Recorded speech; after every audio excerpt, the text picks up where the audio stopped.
안녕하세요. 저는 30대 후반 여성입니다. 저는 정말 드라마에서나 나올 법한 기구한 인생사를 가지고 있어요. 남들이 들으면 참 재미있을 이야기들인데 저는 정말 힘든 일들이었죠.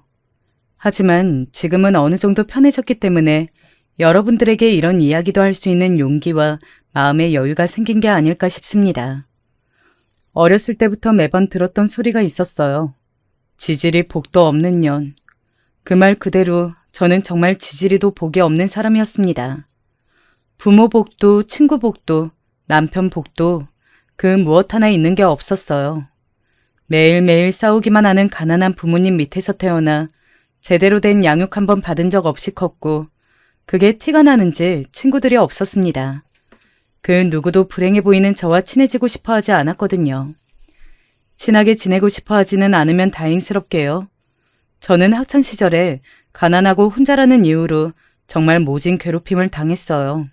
동급생인 친구들에게 말이죠. 선생님과 부모님의 방광 아래 친구들의 괴롭힘은 더더욱 심해졌고 저는 고등학교도 채 졸업하지 못한 채 집을 뛰쳐나왔습니다. 어딘들 그 지옥 같은 학교와 집보다는 나을 것 같았거든요. 하지만 나와서도 쉬운 건 아니었어요. 여자이다 어리다는 이유로 일을 하고서도 돈을 못 받는 일이 허다했고 성추행 같은 건 일상이었습니다. 정말 험난하고 모진 세월을 보냈어요.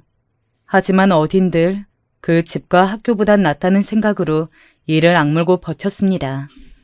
안 해본 일이 없이 밤낮으로 일을 한 덕분에 20살이 될 쯤에는 작은 원룸을 구할 수 있었어요. 물론 월세긴 했지만 말입니다. 그래도 아무도 침범하지 않은 제 공간이 생겼다는 사실에 정말 벅찼었던 기억이 있네요. 그동안은 식당 같은 곳에서 일하면서 쪽방에 얹혀 살았었거든요. 그즈음 아버지가 돌아가셨다는 소식이 들려왔습니다. 엄마가 찾아왔었어요. 너그 애비가 보험을 들어놓은 게 있단다. 그래도 죽을 때는 이런 거 하나 주고 죽네.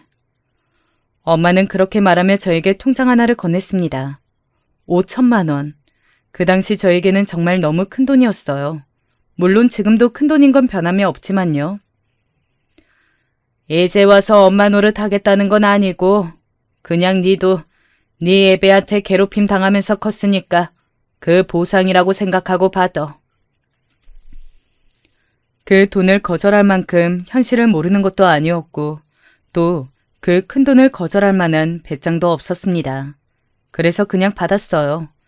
그리고 하던 일을 잠시 그만두고 고등학교 검정고시를 준비했습니다. 인제 와서 공부를 새로 시작하겠다는 건 아니었지만 중졸은 아무래도 더 취직할 때 불리하더라고요. 최소 고졸은 되어야 할 것 같아서 그냥 검정고시를 봤어요.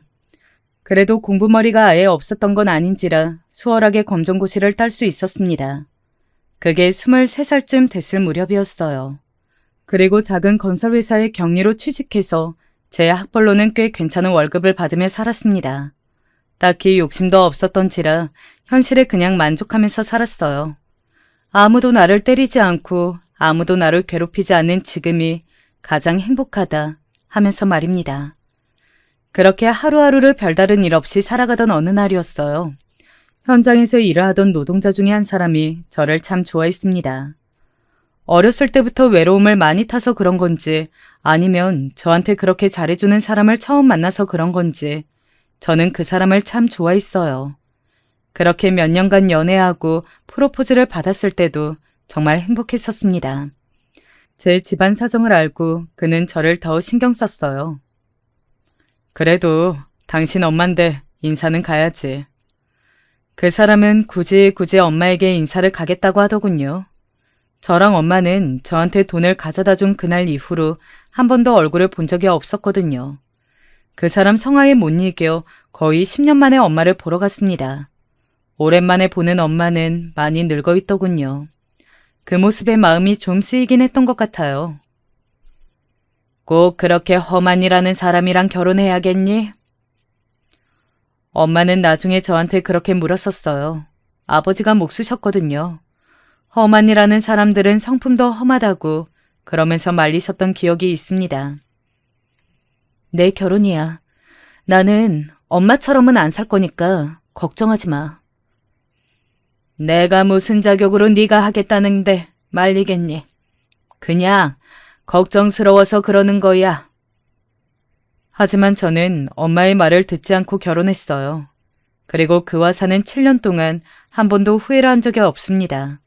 그 사람은 정말 저에게 잘했고 다정했어요.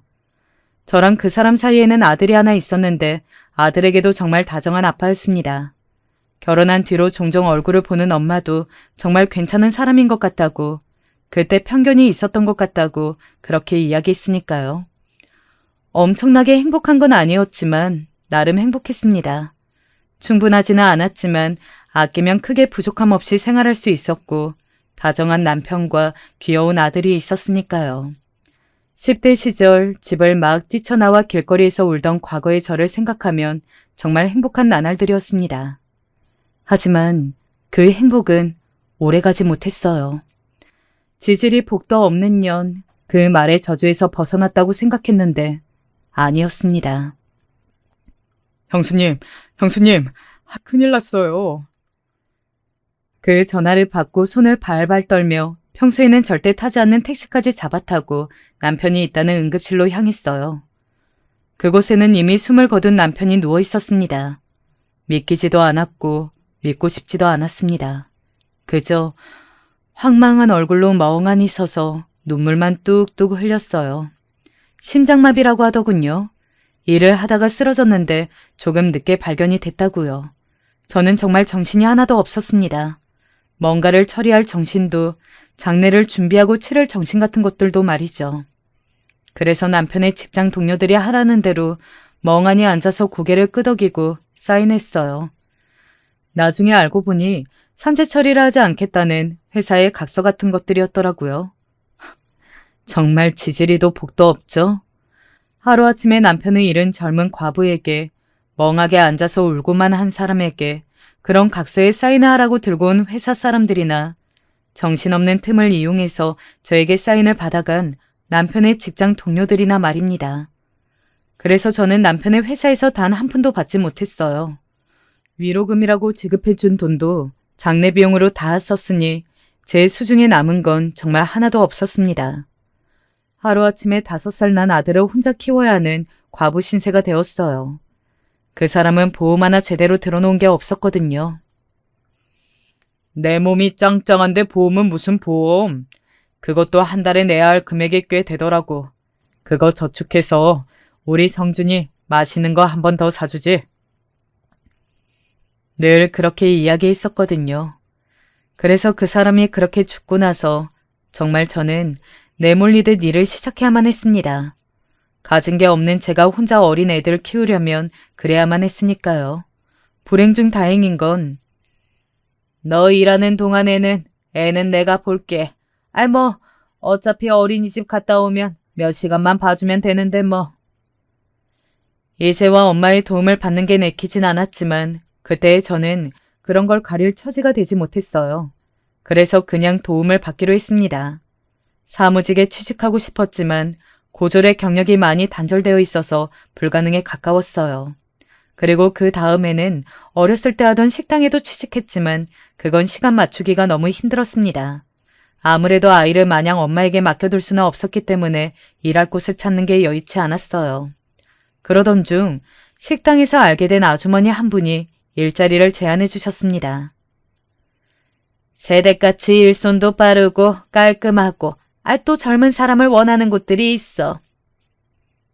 그게 어딘데요? 가정부인데 딱 정해진 시간에만 가서 청소랑 빨래 해주면 되고 가끔 집주인 심부름 해주는 정도?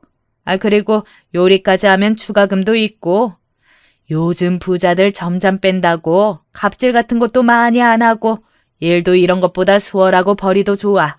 대신 거기 연결해주는 사람들 테스트를 통과하긴 해야 해. 소개 한번 시켜줘.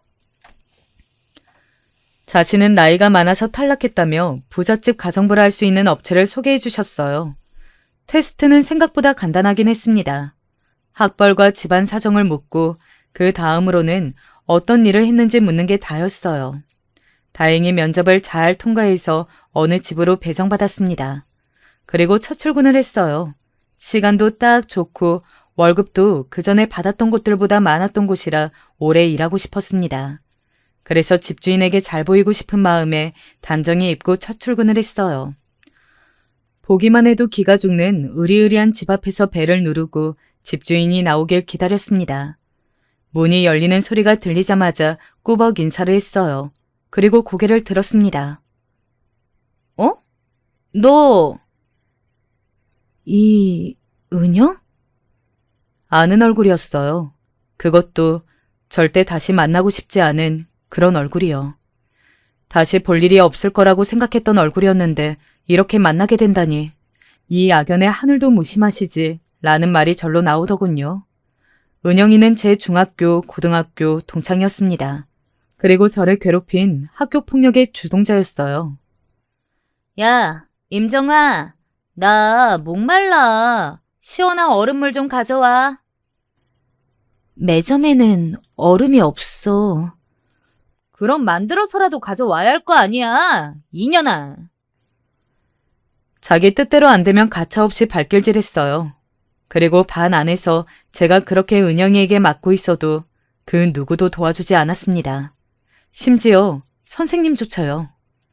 한 번은 맞다 도저히 버틸 수 없을 것 같아서 신고했던 적도 있어요. 하지만 돌아오는 건 학생들 일은 학생들끼리 해결하라는 경찰의 말과 선생님의 따기뿐이었습니다. 이게 학교 망신을 주려고 경찰에를 가? 은영이의 집은 부자였거든요. 동네에 은영이 부모님을 모르는 사람이 없을 정도로 말입니다. 소문에는 학교의 발전기금도 어마어마하게 낸다는 이야기도 있었어요. 제가 신고를 했던 경찰서의 경찰관들도 이미 은영이 부모님에게 다 한 번쯤은 돈을 받았던 적이 있는 사람들이라는 말도 들었습니다.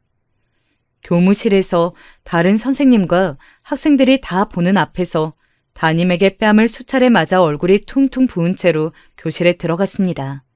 그 교실에 들어가자마자 저에게 펼쳐진 상황은 그 전보다 더 지옥이었어요. 제 몸으로 걸레를 빤 물이 부어졌습니다. 그러고는 냄새가 난다며 은영이는 자기 코를 막았어요. 너한테 걸레 냄새 나는 거 알아? 제가 울면서 대답했어요. 네가 지금 걸레 빤 물을 부었잖아. 은영이가 제 말을 듣고서는 비웃더군요. 아니, 원래도 나. 너한텐 항상 그 걸레빤 시큼한 냄새 같은 게 났어. 몰랐어? 진짜 몰랐어요. 저한테 그런 냄새가 난다는 사실을 말입니다. 없지만 그런 티를 내지 않기 위해서 제일 자주 했던 게 목욕과 빨래였는데 집안에서 나는 쿰쿰한 냄새는 숨길 길이 없었나 보더라고요. 은영이의 그 말에 얼굴이 확 달아올랐습니다. 정말이지 너무 부끄러웠어요. 그래서 네 주변에 아무도 안 가는 거잖아. 너한테 냄새 나서. 그러고는 은영이는 제 옆에도 오기 싫다는 듯 주위의 물건들을 저한테 하나씩 집어 던졌습니다. 아주 세게 말이죠. 그러면서 말을 이어갔어요. 경찰에 신고해? 네가 아직 나한테 덜 맞았지? 그지? 미안. 뭐라고? 정아야, 잘 안 들려. 미안. 은영이가 깔깔거리며 큰 소리로 웃더군요. 그리고는 금방 정색하며 저를 바라봤습니다. 이 세상에 네 편이 있을 것 같아? 심지어는 너희 엄마 아빠도 네 편이 아닐걸? 내가 너를 죽도록 패도 아무도 너를 도와주지 않아. 그걸 아직도 모르겠니? 어? 은영이의 말을 듣는데 그저 절망 말고는 아무것도 할 수가 없더라고요. 정말 이 세상에 아무도 제 편이 없는 것 같았습니다. 집에 가면 아빠에게, 학교에 오면 은영이에게 맞으면서 매일 죽고 싶다는 생각만 하며 지낼 걸로 생각하니 정말이지 끔찍하더라고요. 그래, 내가 없어지는 수밖에 없겠지. 그날이었습니다. 제가 집을 나온 날 말입니다. 그리고 지금 거의 20년 만에 저를 그렇게 거리로 내몰았던 동창을 만난 겁니다. 장은영을 말이죠. 너 맞지? 임정화. 은영이는 저를 한눈에 알아보더군요. 저도 한눈에 알아봤어요. 어떻게 잊을 수 있겠어요, 그 얼굴을. 그래. 오랜만이다. 우리 집에 오기로 한 가정부가 너야? 제가 대답을 하지 못하고 고개를 숙였어요. 당장이라도 그때처럼 이 집을 뛰쳐나가서 도망가고 싶었지만 눈앞에 아들의 얼굴이 아른거렸습니다. 저는 돈이 없었고 돈을 벌어야만 했어요. 가만히 저를 보던 은영이가 씩 웃으며 손을 내밀더군요. 제가 얼떨떨한 얼굴로 그런 은영이를 바라봤어요. 뭐해? 악수하자고 하잖아. 손을 잡았습니다. 은영이는 씩 하고 웃더군요. 고등학교 때 그대로였습니다. 아니, 그때보다 더 예뻐져 있었어요. 그리고 두르고 있는 모든 것들이 정말이지 비싸 보였습니다.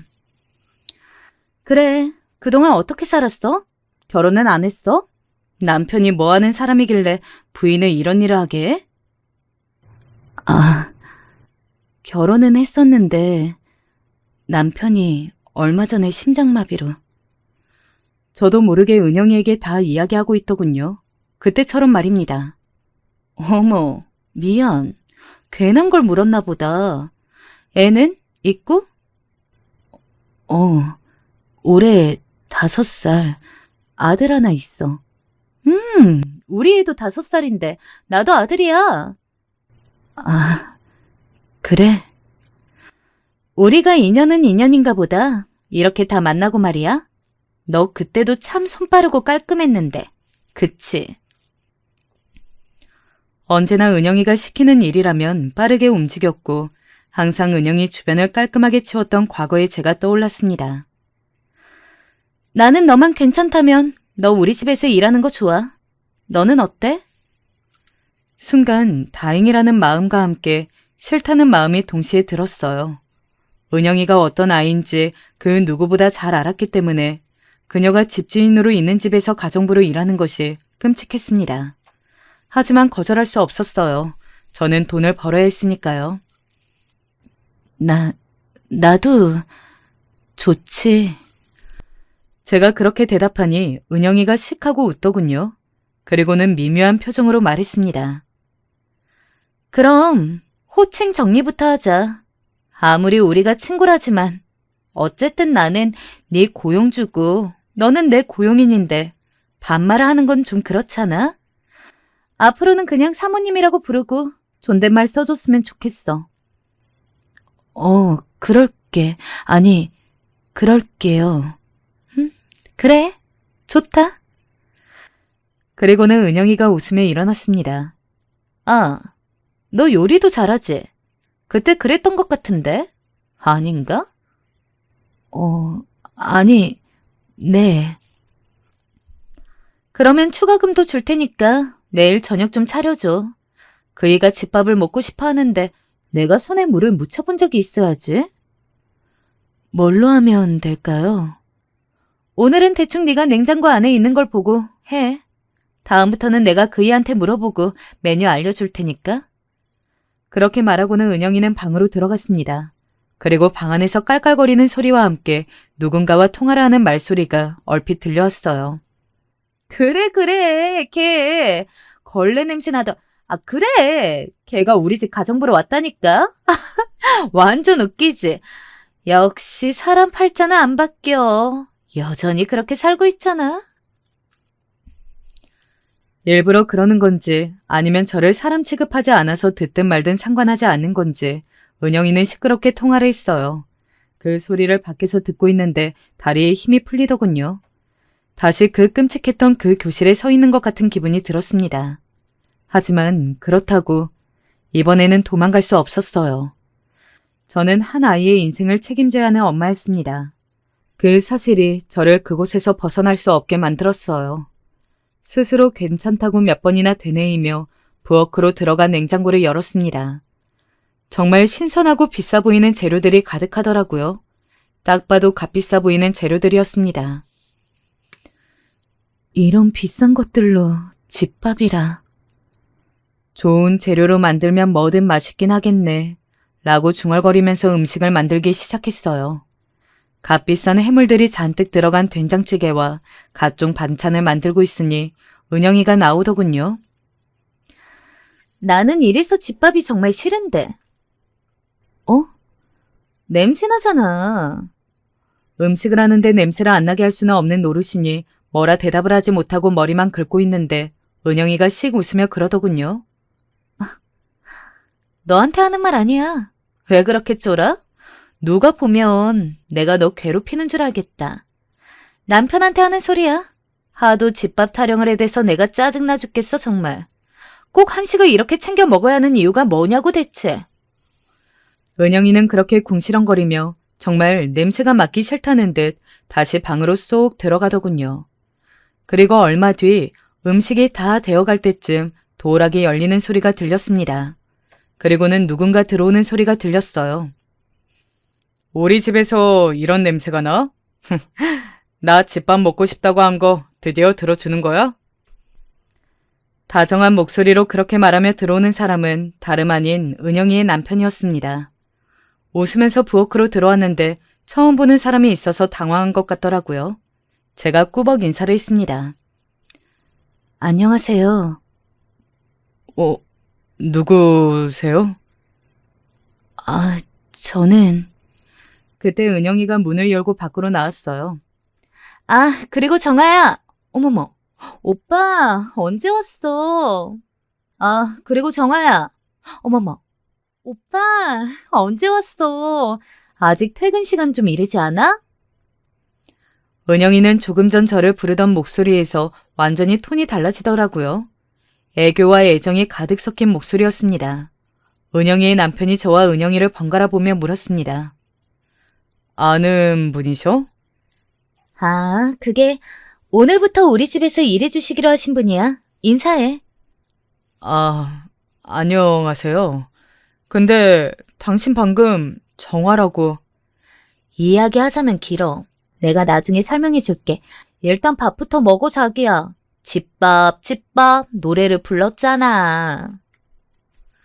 은영이의 남편이 어리둥절한 얼굴로 저와 은영이를 번갈아 보더니 옷을 갈아입으려는 듯 겉옷을 벗으며 방 안으로 들어갔습니다. 방문이 닫히고 은영이가 예전에 그 모습이 떠오르는 살벌한 얼굴로 제게 말하더군요. 너는 그냥 다 맞다고만 해. 알겠지? 내가 남편한테는 알아서 다 설명할 테니까 남편이 너한테 뭘 물어보면 그냥 맞다고만. 은영이의 그 말에 제가 고개를 끄덕였어요. 은영이는 만족스럽다는 듯 웃었습니다.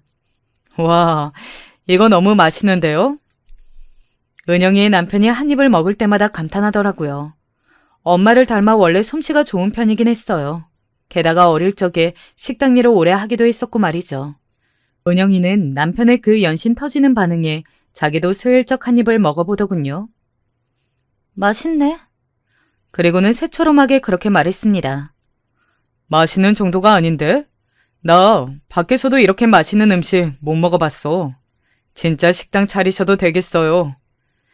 그 말에 대꾸도 하지 않고 그냥 고맙다는 듯 고개만 꾸벅하고는 부엌을 나왔습니다. 그런 저를 따라 은영이가 나왔어요. 내일부터는 오전 10시쯤 와서 4시까지 일하다 가. 원래 계약서상으로는 5시잖아요. 돈은 그대로 줄 테니까 그냥 그렇게 해. 그리고 오늘은 그만 퇴근해. 저야 뭐 그래주면 고마운 일이니까 알겠다고 고개를 끄덕이고는 그 집을 나왔습니다. 정말이지 긴 하루였어요. 오늘만 같으면 그렇게 힘들지도 않겠다고 생각하면서 잠이 들었던 것 같아요. 하지만 그건 엄청난 제 착각이었습니다.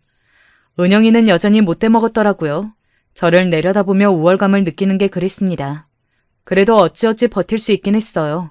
속은 상했지만 고등학교 때처럼 폭력을 행사하지는 않았으니까 말입니다. 하지만 그것 또한 제 착각이었습니다. 기분 탓인가? 네? 너한테 아직도 그 냄새가 나는 것 같아. 순간 제 머리가 하얘지더라고요. 그 뒤에 은영이가 무슨 말을 뱉을지 너무나 잘 알고 있었습니다. 그리고 그 말은 정말 그녀의 입을 뚫고 나왔어요. 덜 마른 걸레 냄새. 그러고는 은영이가 하면서 자기 코를 막고 방으로 들어가더군요. 그런 냄새가 날 리가 없었습니다. 저는 이제 그때 살았던 반지하에 더 이상 살지도 않고 손으로 빨래를 하지도 않아요. 그날 오전부터 은영이는 어딘가 기분이 좋지 않아 보였는데 하루 종일 저에게 화풀이를 하다가 정점을 찍은 거였습니다. 은영이가 방으로 들어가자마자 제 눈에서 뚝 하고 눈물이 흘렀어요. 다시 저는 그때 그 교실에 서 있는 18 어린 시절로 돌아가 있었습니다. 걸레밥 물을 뒤집어 쓴 그때 그 아이 말이죠. 눈물이 먼저 났고 그 다음에는 화가 났어요. 화가 났지만 그때나 지금이나 저는 여전히 은영이에게 뭔가 할 수 있는 처지가 되지 못했습니다. 여전히 세상은 은영이 편이었으니까 말이죠. 그리고 퇴근을 하는데 집 앞에서 은영이의 남편과 마주쳤어요. 제가 꾸벅 인사를 하니 말을 걸어오더라고요. 은영이랑 고등학교 동창이시라면서요? 은영이가 그런 이야기를 했나 싶어 그냥 뚫어져라 봤더니 은영이의 남편은 은영이가 해준 이야기를 솔솔 뱉었습니다. 은영이는 제가 처지가 어려워서 도와준 거라고 했고 제가 그냥은 받을 수 없어서 집안일은 해주겠다고 나섰다고 했다더군요. 존댓말도 제가 알아서 그렇게 하는 거라면서요. 다 맞다고 알아던 은영이의 협박 아닌 협박이 떠올라 고개를 끄덕였습니다. 그러다 번뜩 그런 생각이 들었어요. 아, 복수를 한다면 이 방법이 최고이지 않을까 하는 생각 말입니다. 바로 은영이의 남편을 빼앗는 그 복수요. 은영이의 남편은 사업을 하는 사람이었습니다. 아버지에게 물려받은 중소기업을 운영 중이었는데 그 회사가 절대 망할 리 없는 알짜 기업이라고 은영이가 떠드는 소리를 들은 적이 있습니다. 자기가 친구들 중에 시집을 제일 잘 왔다면서 말이죠. 은영이네 집도 부자긴 했어요. 물론 본인 남편만큼은 아니었지만 말입니다. 은영이는 학교를 졸업하자마자 선을 봐서 남편과 결혼했다더군요.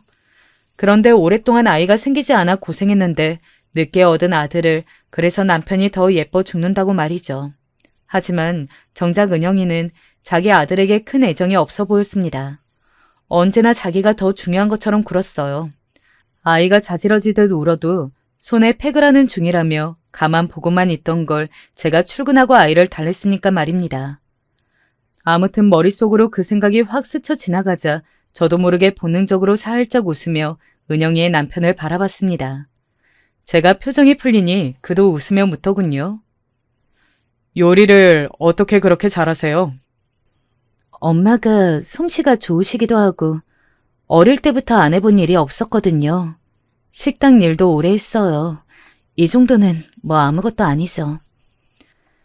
전혀 고생하신 분 같지 않은데요.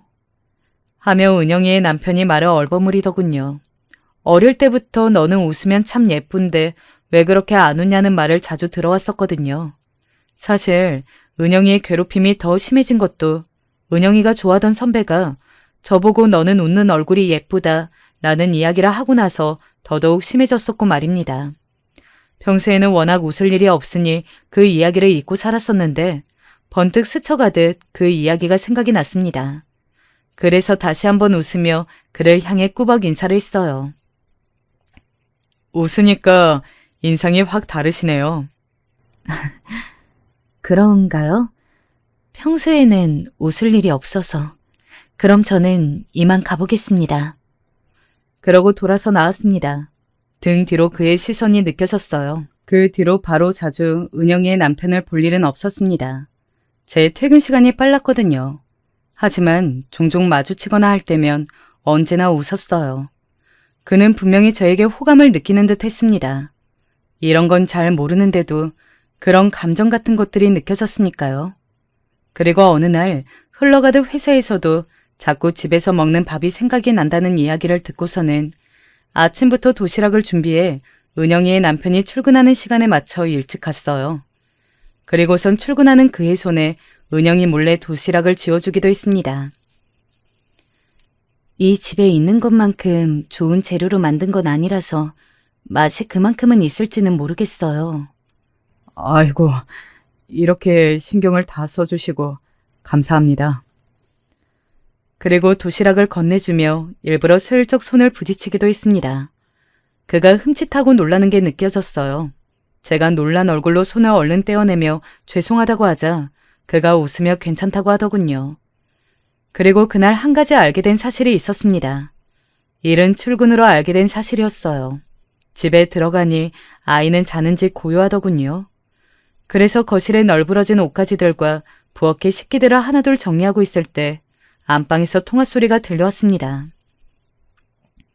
모른다고. 당연히 모르지 왜. 알았으면 좋겠어? 그러면 너도 더 이상 나한테 돈 못 받아, 이 개자식아. 평소라면 무슨 말을 하든 신경 쓰지 않았을 텐데 그날은 신경이 쓰이더라고요. 그래서 방문 앞으로 다가갔습니다. 귀를 바짝 가져다 대지 않아도 문 너머로 소리가 다 들렸어요. 은영이는 집에 아무도 없다고 생각하고 큰 소리로 떠들었습니다. 준우가 네 아들이면 뭐? 내가 데려가라 하면 네가 키울 수나 있고? 그 말을 듣자마자 눈이 동그랗게 커졌어요. 하마터면 손에 있는 휴대전화를 떨어뜨릴 뻔했습니다. 하늘이 주신 기회구나 싶었어요. 잽싸게 휴대폰의 녹음 기능을 켰습니다. 녹음 버튼을 누르자마자 은영이의 충격적인 말들이 쏟아졌어요. 그냥 얌전히 내가 주는 돈이나 받아 처먹어. 내가 뭐 준우랑 너한테 가면 네가 나 책임질 수나 있어? 우리 집 예전 같지 않은 거 알잖아. 너 씀씀이나 나 씀씀이나 지금 남편 아니면 감당 안 된다고. 도대체 얼마나 이 소리를 해야 알아들어? 은영이의 목소리는 점점 커졌어요. 왜? 인제 와서 친아들이 핏줄이 땡겨? 너 내가 준우 낳겠다고 남편 아들로 키우면 된다고 할 때 책임 안 져도 된다고 좋아했잖아. 그럴 땐 언제고. 이제 나이 먹으니까 아들로 데려가고 싶어? 네가 나랑 준우 책임져줄 능력은 되고 나는 절대 남편이랑 이혼 못해. 나는 이 생활 절대 포기 못한다고. 그러고는 씩씩거리며 휴대전화를 던지는 듯한 소리가 들렸어요. 저는 재빨리 현관 쪽으로 나갔습니다. 그러고는 안방문이 열렸다 닫히는 순간을 귀 기울여 들었다가 현관문을 닫는 소리를 냈어요. 그리고 마치 지금 출근한 양 집 안으로 들어섰습니다. 그런 통화를 막 끝내고 나서였는지 은영이는 저를 보자마자 놀란 눈을 하더군요. 뭔가를 들킨 사람처럼 말입니다. 왜 이렇게 일찍 왔어? 오늘 어쩌다 보니 준비도 빨라졌고 차도 바로바로 와서 일러졌네요. 빨리 온다고 아무도 너한테 잘한다고 칭찬할 사람도 없고 오히려 거슬리기만 하니까 앞으로는 맞춰서 와. 왜 시키지도 않는 짓을 해? 은영이는 그렇게 날카롭게 말한 뒤 방 안으로 다시 들어갔습니다. 은영이가 들어간 뒤 녹음된 음성을 들어봤어요. 녹음이 잘 되었더라고요. 그것도 아주 잘 말입니다. 그 뒤로는 무슨 보험을 하나 들어둔 듯 든든한 기분이 들긴 했어요. 은영이의 엄청난 약점을 제가 알게 된 셈이니까 말입니다. 은영이가 무슨 기분 나쁜 소리를 해도 한 귀로 듣고 한 귀로 흘릴 수 있겠더군요. 그러는 와중에 은영이의 남편이 드러내는 저에 대한 호감은 점점 확실해졌습니다. 일찍 퇴근하는 일이 잦아진 게 그중 하나였습니다. 자기, 요즘 퇴근이 이르다. 요즘 회사 일이 한가하기도 하고 준우도 너무 보고 싶고. 하여간 아들이라면. 은영의 남편은 저에게 자꾸 말을 걸고 싶어 했어요. 은영이 없는 틈을 타서 말입니다. 저는 일부러 한 번에 알려주지 않았어요. 그리고는 슬쩍슬쩍 하나 두 개씩 이야기했습니다. 일부러 얘가 다르라고 말이죠. 그리고 예상대로 그는 그런 것 같았어요. 점점 대담해졌으니 말입니다. 하루는 은영이가 자리를 비운 사이에 슬쩍 제 손을 잡아서 제가 놀란 얼굴로 그를 봤던 기억도 나네요. 저희는 점점 가까워졌어요. 그리고 밖에서 약속하고 만나는 사이가 됐고 사이가 더없이 깊어졌습니다. 거기까지 가는 거에는 얼마 걸리지 않았어요. 은영이는 뭐랄까 좀 사람 냄새가 덜 나는 것 같아. 애가 좀 차갑긴 하죠. 당신이랑 있으면 진짜 외롭지 않아서 좋아. 제가 느끼기에 그는 저에게 완전히 빠져 있었어요. 하지만 저는 그 무엇도 바라지 않았습니다. 뭘 바라냐는 질문에도 늘 아무것도 필요 없다고 말했어요. 언제라도 떠날 수 있다는 듯 말했습니다. 그는 그런 저에게 더 애끌어했어요. 당신은 진짜 언제라도 훌쩍 떠나버릴 것 같아. 제가 고등학교 때 집을 나왔다고 이야기하고 나서는 더더욱 그렇게 느끼는 것 같더라고요. 하지만 그런 그의 말에도 웃기만 하고 대답은 하지 않았습니다. 그렇게 느끼라고 말이죠. 그리고 점점 더 저에게 빠져드는 게 느껴졌어요. 하루 종일 당신이랑만 있고 싶어. 일찍 만났으면 더 좋았을걸. 나 같은 여자랑 당신이 만날 일이 뭐가 있었겠어요. 은영의 남편이 저에게 푹 빠져서 정신을 차리지 못하고 있을 즈음 은영이의 히스테릭은 점점 더 심해졌습니다. 아무래도 남편이 외박도 잦고 어딘가 자신에게 관심이 떨어져 가고 있다는 걸 직감적으로 아는 것 같았어요. 여자의 직감은 늘 무서울 정도로 정확하잖아요. 대체 어떤 년이란 말이야? 회사년인가? 아님, 전에 친해 보이던 그 동기년인가? 그 상대가 저라는 건 상상도 못하는 것 같았지만 말입니다. 야, 내가 저거 제대로 정리하라고 했지? 삐뚤어졌잖아. 저에게도 점점 더 옛날처럼 악독하게 굴기 시작했어요. 스트레스를 저한테 풀었던 겁니다. 너는 예나 지금이나 제대로 하는 게 하나도 없냐? 멍청해서 그런가? 그리고는 저를 확 밀치고 가는 바람에 제가 넘어졌어요. 그러면서 소파에 부딪혀 팔에 멍이 들었습니다. 은영이는 그런 저를 보고도 전혀 미안한 기색 없이 방으로 들어가 문을 쾅 하고 닫았고 말이죠. 그리고 그의 남편은 제 팔을 보고 걱정했어요. 이 멍이 어디서 들었냐고 말이죠. 그래서 정확하게 이야기하지 않고 넌지시 이야기했습니다. 요즘 은영이가 스트레스 받는 일이 많은가 보더라고요. 은영이가 이랬단 말이야? 아는 척하지 말아요. 절대. 그냥 요즘 스트레스 받는 일이 많은 것 같아서 실수한 걸 테니까. 그런 식으로 은영이가 저를 괴롭힌다는 사실을 슬쩍슬쩍 조금씩 풀었어요. 그러더니 어느 날 그가 묻더군요. 혹시 당신 고등학교 때 그렇게 악독하게 괴롭혔다는 동창이 은영이야? 저는 부정하지 않고 슬픈 듯 웃기만 했어요. 아마 그게 충분한 대답이 되었겠죠. 그는 당장이라도 자신이 관여하고 싶어 했지만 제가 말렸습니다. 저는 철저하게 이 위치에서 벗어날 생각이 없다, 욕심이 없다는 것을 강조했어요. 그는 그런 저를 더 가엽게 여겼고 또 안달이 나 있습니다. 은영이의 히스테리가 점점 더 심해지고 저는 이제 한 방이 필요하다는 생각이 들었어요. 저는 은영이 자리를 비웠을 때 은영의 핸드폰으로 그 남자에게 문자를 넣었습니다. 집으로 오라는 문자를 말입니다. 집의 비밀번호와 함께요. 그리고 은영의 남편에게도 문자를 보냈어요. 아무래도 알아야 할 것 같다고 하면서 그 녹음 파일을 말입니다. 나 혼자만 알고 그냥 모른 척 하려고 했는데 나는 이제 당신을 너무 사랑하니까 그럴 수 없었어요. 하고 문자를 남기고는 걸려오는 전화를 받지 않았어요. 그러고는 은영의 그 불륜남이 오는 시간에 맞춰 일부러 은영에게 시비를 걸었습니다. 준우, 네 남편애 아니지? 제 말에 은영이의 얼굴이 사색이 되더군요. 네가 그걸 어떻게... 네가 통화하는 거 들은 적 있어. 은영이는 잠시 당황하는 것 같더니 오히려 뻔뻔하게 나오더군요. 뭐 예상 못한 바는 아니었습니다. 그래서 뭐? 증거 있어? 너 같은 년 말을 누가 믿어주는데. 정아야, 내가 늘 말했지만 세상은 언제나 가진 사람들 편이라니까? 너 같은 거지 새끼들이 아니라? 그래, 너는 그때도 항상 그렇게 말했었지. 어떻게 나이가 들어도 하나도 변하는 게 없냐? 은영이가 픽 하고 웃더군요. 내가 왜 변해야 하는데? 변할 필요가 없는데? 그렇죠. 은영이 말이 맞긴 합니다. 은영이 같이 가진 사람들은 변하지 않아도 알아서 다들 떠받들여 주니까 그럴 필요가 없었겠죠. 그래도 이제 너는 변해야지. 네가 가진 약점이 이렇게 큰데. 제 말에 은영이가 제 어깨를 손가락으로 기분 나쁘게 툭툭 밀기 시작하더군요. 네가 그 비밀 좀 알았다고 대단히 뭔가라도 쥐게 된 것 같아? 너 같은 년 말은 절대 아무도 안 믿어준다니까. 그리고 준우 아빠는 내 남편이 맞아.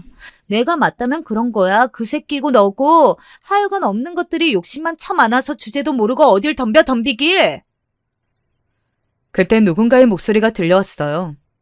하, 네가 말한 그 새끼가 혹시 나야? 언제부터 서 있었는지 어떤 남자 하나가 서 있더군요. 그 불륜남인 듯 했습니다. 은영이의 얼굴이 새하얗게 질리기 시작했으니까요. 네가 여긴 어떻게? 왜 왔어? 네가 오라며.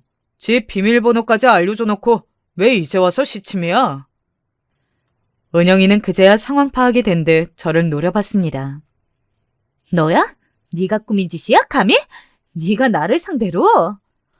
은영이는 사정없이 제 뺨을 내리쳤어요. 제가 버티고 서 있자 연속으로 내리쳤습니다. 저는 일부러 대응하지 않았어요. 이제 곧 그가 올 걸 알고 있었으니까요. 제 얼굴이 퉁퉁 붓고 입술 주변에서는 피가 나기 시작했어요. 은영이가 어찌나 살벌하게 저를 때렸는지 그 불륜남이 나서서 말릴 정도였으니까요. 그때 반가운 목소리가 들려왔습니다. 지금 이게 무슨 짓이야? 모두가 그 소리에 시선을 돌렸고 은영이와 그 불륜남의 얼굴이 사색이 되었습니다. 당신이 왜 지금 이 시간에? 은영이는 당황했지만 이내 그것도 제가 한 거라고 결론을 내린 모양이더라고요. 이미 바닥에 쓰러져 있는 저를 무서운 눈으로 노려봤습니다. 은영이의 남편은 바닥에 쓰러져 있는 저와 엉망이 된 제 얼굴을 보고는 놀라서 저에게 다가와서 저를 일으켜 세웠어요. 괜찮아? 남편의 그런 모습에 은영이의 눈이 다시 한번 커졌습니다. 둘이 언제 반말을 할 정도로 친해졌어? 하하하, 설마 당신 바람난 여자가 얘야? 당신 미쳤어? 어떻게 이런 년이랑, 이런 가정부 따위랑? 누가 할 소리 하는 거야 지금? 준우가 내 아들이 아닌 게 정말이야, 어? 은영이는 입을 다물었습니다. 그리고는 상황 파악을 하듯 눈을 굴리기 시작했어요. 잠시 뒤 생각이 끝났는지 자신의 남편에게 매달려 애원하기 시작했습니다. 여보, 내가 잘못했어. 진짜 실수였어, 정말. 지우려고 했는데, 아이는 안 생기지. 다들 기다리고는 있지. 그래서 나도 모르게 거짓말한 거야. 진짜 실수야. 나는 당신밖에 없고, 당신만 사랑하는 거 알잖아. 당신도 실수했으니까, 우리 서로 한 번만 용서하자, 응? 그리고 여보나 나나 저런 사람들이랑 살 것도 아닌데, 응? 은영이는 정말 끝까지 저와 그 불륜남은 사람 취급을 하지 않았습니다. 그리고 은영의 남편은 은영이를 용서할 생각이 없어 보였어요. 매달리는 은영이를 뿌리치고 저의 손을 잡고 그 집을 나왔습니다. 뒤에서 은영이가 악을 쓰듯 소리를 지르는 게 들려왔어요. 그 뒤로 은영이와 은영이의 남편의 이혼 소송이 빠르게 진행됐습니다. 유전자 검사 결과 준우는 그의 친자가 아닌 것으로 결과가 나왔어요. 그 빼도 박도 못하는 증거 때문에 은영이는 결국 한 푼도 받지 못하고 쫓겨나듯 이혼당했습니다. 저와 자기 남편의 불륜을 주장했지만 증거가 불충분했기 때문에 받아들여지지 않았습니다. 그리고 얼마 지나지 않아 그는 저에게 청혼했어요. 저는 솔직히 놀라긴 했습니다. 저같이 가진 것 없고 부족한 사람과 정말 결혼까지 할 생각을 하는지는 몰랐거든요. 하지만 그는 정말 진심으로 보였어요. 일부러 접근한 게 미안해질 정도로 말입니다. 망설였지만 저도 이미 그 사람을 좋아하고 있었어요. 그리고 그 사람은 제 사정과 처한 처지를 모두 알고도 저와 결혼을 하고 싶어하는 사람이었습니다. 그 사실만으로 너무 감사했어요. 그렇게 저는 그 사람과 결혼했습니다. 식은 간소하게 치렀어요. 그 사람 집에서 엄청난 반대가 있을 줄 알았는데 그렇지 않은 것도 의외였습니다. 알고 봤더니 그 사람이 이미 몇 번이나 사정사정해서 허락받았다고 하더라고요. 지지리도 복이라고는 없는 박복한 년은 이제 없어졌어요. 저는 이제 한강이 훤히 내려다 보이는 집에서 사모님 소리를 들으며 살고 있으니 말입니다. 사랑하는 남자와 함께요. 제 아들은 당연히 제가 키우고 있어요. 남편이 그러자고 한 부분이고요. 처음엔 엄마가 그런 집안은 싫어할 거라며 자신이 키우겠다 했지만 그건 제가 싫었습니다. 그리고 얼마 지나지 않아 남편의 아이를 임신하기도 했고 말이죠. 은영이는 이혼을 당한 뒤 당연하게도 저를 몇 번이나 찾아와 행패를 부렸습니다. 이제는 뒤바뀐 처지를 받아들이지 못하는 듯 보였어요. 상당히 자존심을 상해했고 상당히 괴로워했으며 이 현실을 믿고 싶어 하지 않아 있습니다. 그러다 경찰서에까지 한번 가고 나서야 더 이상 찾아오지 않았어요. 은영이를 마지막으로 본 날 제가 이렇게 말했던 기억이 납니다. 은영아, 이제 너한테서 냄새가 난다. 네가 예전에 그랬잖아. 없는 집 애들한테는 특유의 냄새가 난다고. 이제 알겠어. 네가 무슨 냄새를 말한 건지 말이야. 야! 은영이는 정말 큰 비명을 질렀어요.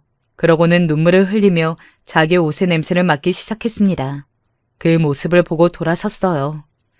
그리고 얼마 지나지 않아 들은 소식으로는 그 불륜남과 살림을 합쳤다고 하더라고요. 하지만 그 씀씀이를 감당하지 못해서 그 남자에게서도 금방 버림을 받았다고 들었습니다. 그 와중에도 아들은 두고 나왔다고 하더군요. 저는 행복하게 잘 지냅니다. 이제 더 이상 예전 일을 떠올려도 힘들거나 고통스럽지 않아요. 제 인생이 이렇게 바뀔 거라고는 한 번도 생각해 본 적 없지만 말입니다. 결혼 전에는 그렇게 제가 한밥을 좋아하던 남편이 제가 임신을 하니까 제 손에 물 한 방울 묻히는 걸 겁내하는 모습을 보는 것도 행복해요. 물론 누군가를 부리고 사모님 소리를 듣는 게 아직은 많이 어색하긴 하지만 말입니다. 분명 누군가는 저를 비난할 겁니다. 그래봤자 너도 불륜녀 아니냐고 말이죠. 그건 저도 언제나 생각하고 감수해야 하는 부분이라고 생각해요. 또 그 부분에 있어서는 저도 할 말이 없고 말입니다. 하지만 저는 후회하지 않아요. 지금 누리는 것들 때문만은 아닙니다. 저는 은영이를 용서할 수 없었으니까요. 물론 복수심으로 시작된 일이었지만 저는 지금의 남편을 진심으로 사랑해요. 과거에 그렇게 접근했던 게 너무 미안할 정도로 말이죠. 살아가면서 2배, 3배 잘할 생각입니다. 굉장히 긴 이야기라고 생각했는데 끝을 내려고 보니 또 짧게 느껴지기도 하고 지난 시절이 꿈 같기도 하네요. 긴 이야기 들어주셔서 감사합니다. 좋은 하루 되세요. 안녕하세요. 평소 사연 채널 잘 듣는 청취자입니다. 요즘 고민이 깊어 잠을 제대로 자지 못하고 있는데 여러분들께서 조언을 해주시면 좋을 것 같아 여기에 사연을 보내봅니다. 혹여나 글을 쓰다가 다소 조금 거친 말투가 나온다 하더라도 양해 부탁드려요. 저는 남편과 결혼한 지 5년 차 되는 아줌마입니다. 남편과 같은 회사에서 직속 상사와 부하 사이로 만나 연인으로 발전하여 5년의 연애 끝에 결혼이라는 결실을 맺게 되었는데요. 제 남편은 참고로 오래전 아버지를 잃고 시어머니 밑에서 자랐어요. 그래서인지 어머니와 각별한 사이였고 남편과 결혼을 생각했을 때 이 부분이 조금 걱정스럽긴 했어요. 하지만 첫 만남에서 저를 너무도 따스하게 맞아주시는 모습에 그 걱정을 싹 잊게 되었습니다. 우리 아들 여자친구 언제 보나 했는데 이렇게 보내. 만나서 너무 반가워요. 어머니께선 첫 만남에서 제 손을 다정스레 꽉 잡아주시며 정성껏 만드신 수제차를 내오셨고 결혼까지 무사히 갔으면 좋겠다고 결혼 후 분명 다투는 부분도 있겠지만 서로 잘 맞춰나가면 좋겠다고 격려해 주셨죠. 걱정했던 것과 달리 어머니께서 너무나 나긋하시고 부드러우신 분이라는 걸 알게 되자 마음이 무척 놓였어요. 시누이 역시 마찬가지였고요. 저를 벌써부터 언니 하면서 부르며 따르는 모습이 무척이나 귀여웠어요. 남편과는 나이차가 꽤 나서 아직 대학생이었는데 앳된 티가 나서 더 그랬던 것 같아요. 언니, 우리 오빠가 언니 얘기를 얼마나 많이 했는지 몰라요. 언니 엄청 이쁘고 착하다고요. 그런데 제가 언니 만나게 해달라고 졸라도 부담스러워 할 거라고 하면서 한 번을 안 보여주더라고요. 그래서 엄마랑 제가 얼마나 섭섭했는지 몰라요. 이제 한 식구 되는 거니까 마음 놓고 언니라고 해도 되죠? 만나서 같이 맛있는 것도 먹고요. 시누이는 누가 봐도 참 귀여웠어요. 제 시누이라서 그런 게 아니라 하는 말이나 행동들에 애교가 철철 흘러 넘쳤거든요. 조금은 칼 같고 무뚝뚝한 제 성격과는 반대라 그런지 저는 시누이에게 더 정이 갔습니다. 신혼집은 시어머니 집 근처에서 시작했어요. 남편이 혼자 지낼 시어머니가 걱정되어 그 근처에서 살자고 했고, 저도 몇 번 만나본 시어머니 인상이 나쁘지 않았고, 한 식구가 될 사이니 정을 나누고 사는 것도 좋다고 생각했어요. 물론 저희 친정이나 친구들의 반대도 없지 않아 있긴 했지만 워낙 제 생각대로 밀어붙이는 성격이라 그냥 제 선에서 결정을 해버렸어요. 나중에 얼마나 땅을 치고 후회하게 될지 생각지도 못했죠. 시어머니께선 역시나 제가 생각했던 대로 굉장히 잘 챙겨주셨어요. 저희 둘 다 맞벌이 부부였기 때문에 저도 남편도 외식이나 포장 음식으로 한 끼를 때우거나 할 때가 많았는데 반찬을 모두 해주시는 덕에 사 먹을 필요도 없었고 돈도 절약할 수 있었습니다. 어머니, 번번이 너무 감사해요.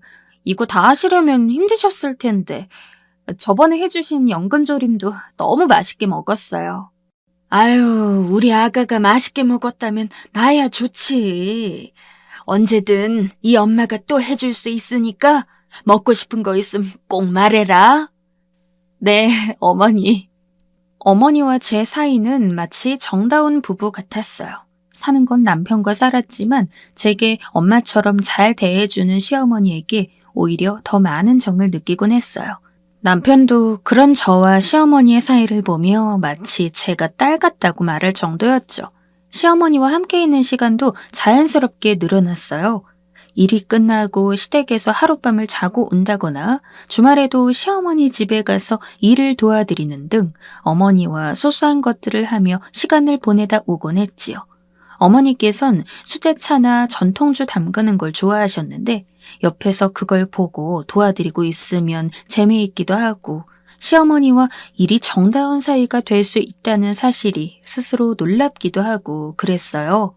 그런데 시작은 김장철이었어요. 그때부터 상황이 이상하게 흘러가기 시작했어요. 김장철이 되자 시골에 사는 저희 친정어머니에게서 연락이 왔고 저는 금요일 밤에 고향으로 내려가기 위해 바리바리 짐을 챙기고 있었어요. 그런데 늦은 밤 시어머니로부터 연락이 왔어요. 무슨 일인가 싶어 전화를 받았는데 시어머니가 다짜고짜 내일 김장을 할 거니 편하게 옷을 입고 오라고 하시더라고요. 아, 그것 때문에 전화하셨구나. 어머니, 죄송한데 이번 김장철엔 저희 친정으로 가야 할 것 같아서요. 내일은 이미 저희 엄마한테 가기로 해서 승환 씨 보낼게요. 하지만 당연히 그렇게 하라고 이야기할 줄 알았던 시어머니의 반응이 생각과는 매우 달랐습니다. 뭐? 아니, 그게 무슨 말이냐? 김장철에 네가 못 온다니? 아, 그게요. 저희 집에서도 김장을 하는데 저희 엄마가 손이 워낙 크셔서 시골 어르신들이랑 같이 몇백 포기를 하거든요. 지금까지 쭉 그래왔고요. 딸도 저 하나뿐이라 이번에도 내려가서 제가 엄마를 좀 도와드려야 할 것 같아요.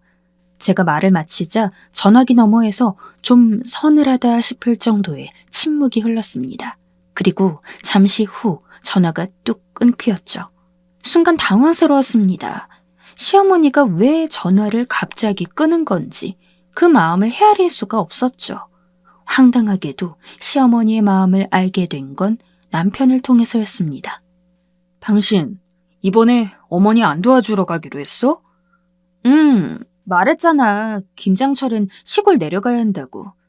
결혼 후에도 당신이 그럴지는 몰랐지. 엄마가 당신한테 주말에 김장한다고 말했다던데. 지금 당신이 갑자기 못 온다고 해서 얼마나 섭섭해하는지 몰라.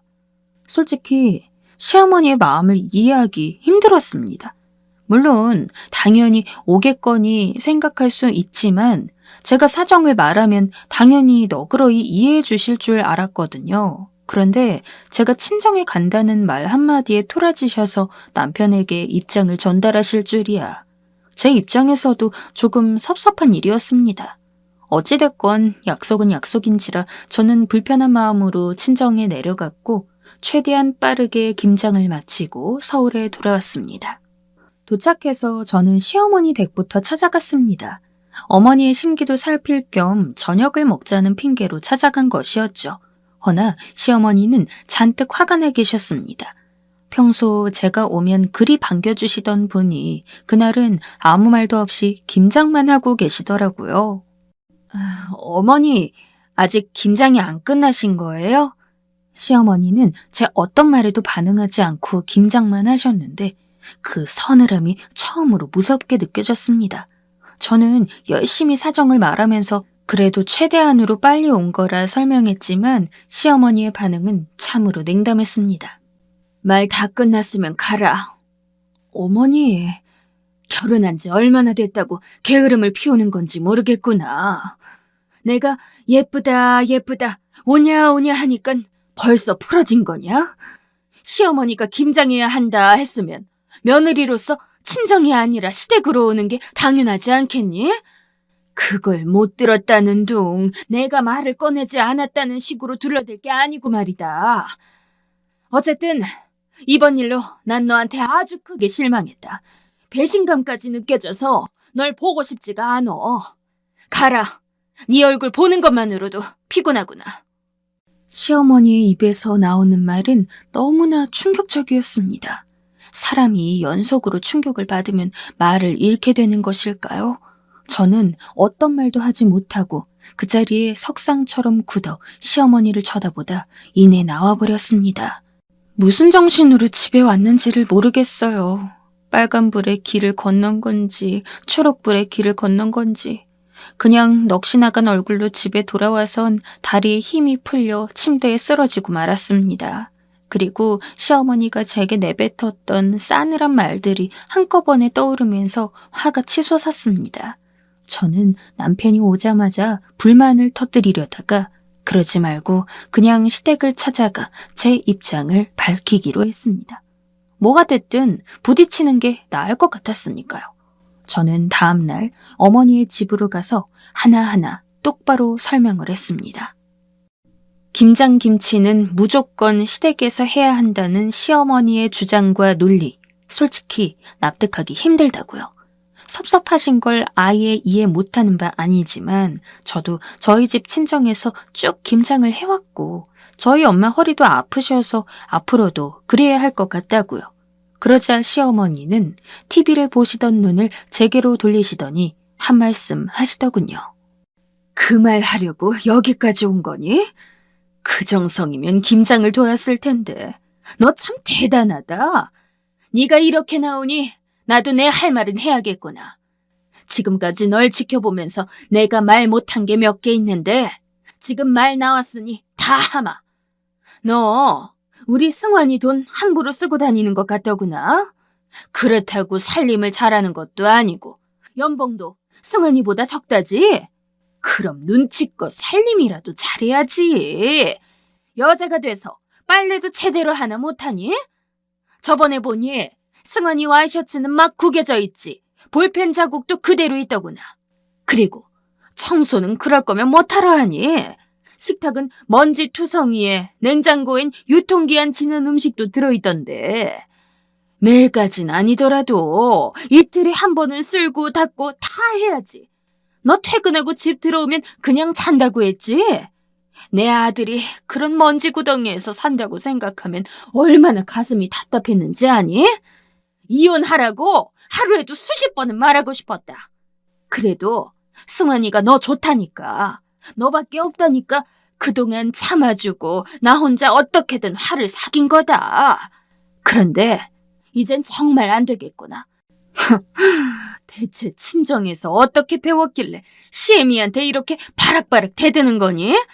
네 엄마가 그따위 태도로 시애미를 봉양하라고 가르치든? 아니, 나는 그렇다 치자. 최소한 승환이한테는 잘해야 하지 않겠니? 어제 승환이 말 들어보니까 너 요즘 승환이 밥도 빼먹고 안 챙겨준다며? 승환이 내 외아들이야. 하나밖에 없는 내 아들이라고. 내가 얼마나 귀하게 키웠는지 아니? 내가 네 집 가서 청소해주고 빨래해주고 지금까지 잘해준 건 네가 이뻐서가 아니고 우리 승환이한테 잘하라고 한 거였지. 아휴, 그냥 승환이랑 갈라서라. 너 같은 애한테 나도 승환이 맡길 수 없다. 적어도 우리 승환이 미래를 위해서라도 너보단 훨씬 참하고 시부모 잘 모시는 예의 바른 애를 만나는 게 낫겠다 싶구나. 너 같은 애는 당장이라도 이 택배 박스처럼 반품해야 돼. 살면서 이런 경험은 처음이었던 것 같아요.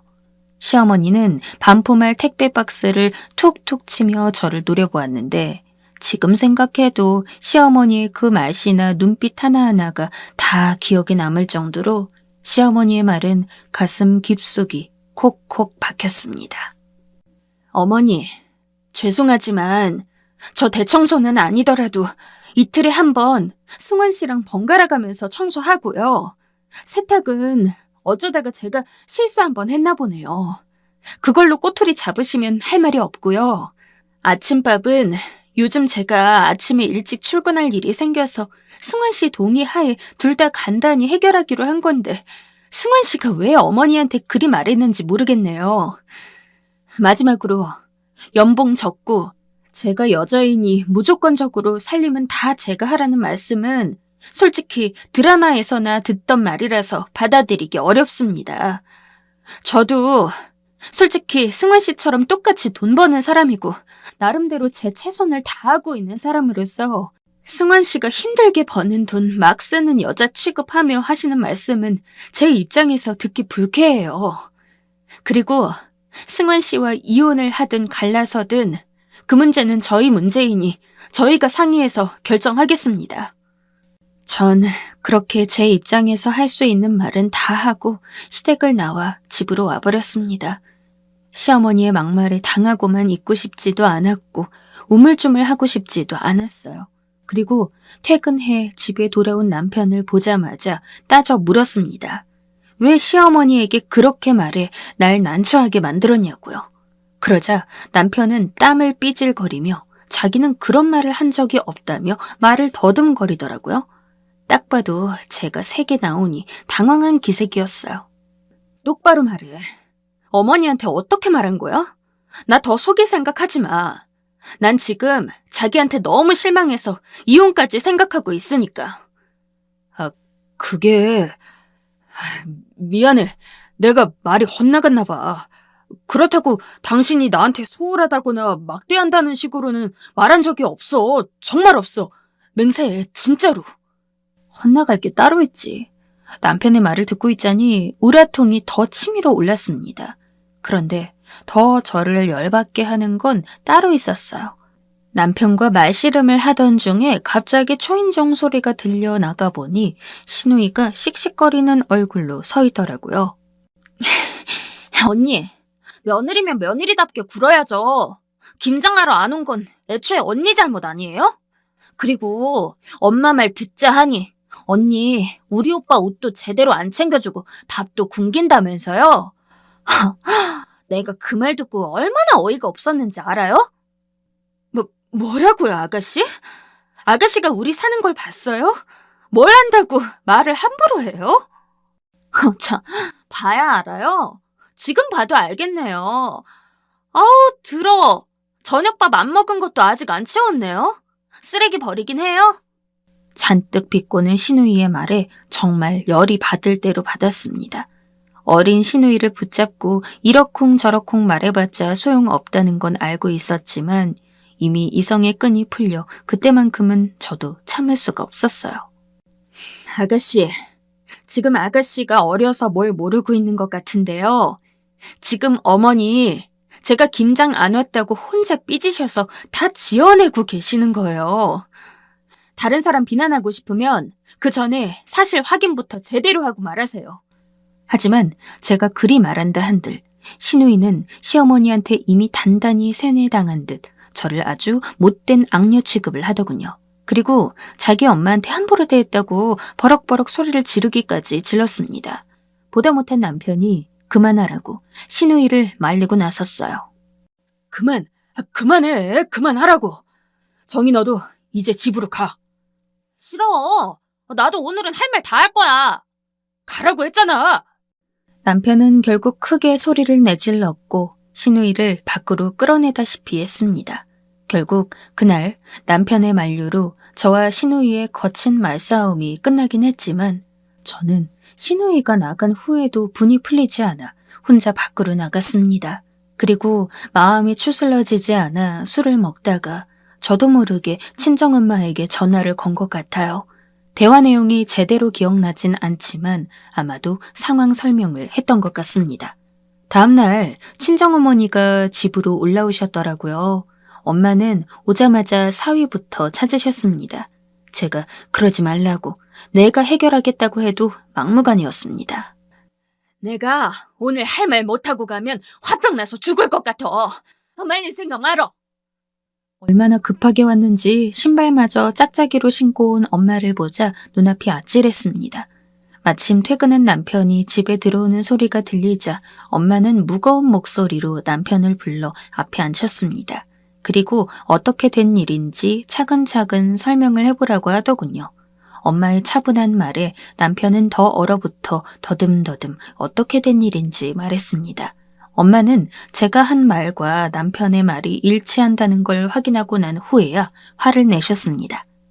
김서방, 난 자네 인성 하나 믿고 내 딸 맡긴 거야.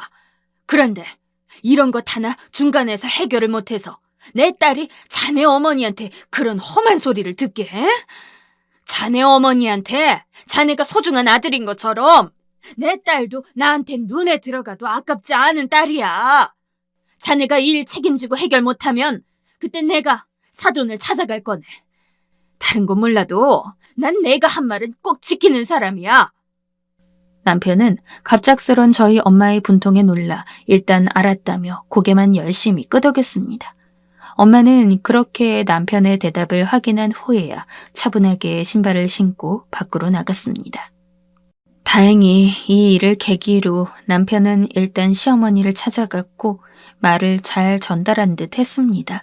그 다음에 제가 시댁을 방문했을 때 신우이는 저를 째려보기 바빴고 시어머니의 표정은 얼음장처럼 굳어 있었지만 둘 다 어떤 말도 덧붙이진 못하더라고요. 앞으로 집안일 정도는 저나 승환 씨가 알아서 책임지고 하고 있으니 더 이상 저희 일에 간섭하지 말아주세요.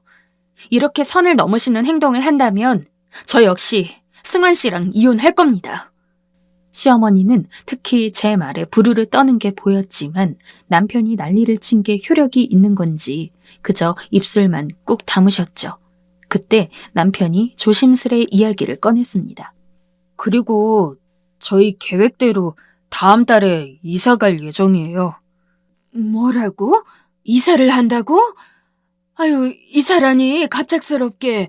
무슨 이사니? 어디로 가는 건데? 미리 말씀 못 드려 죄송해요.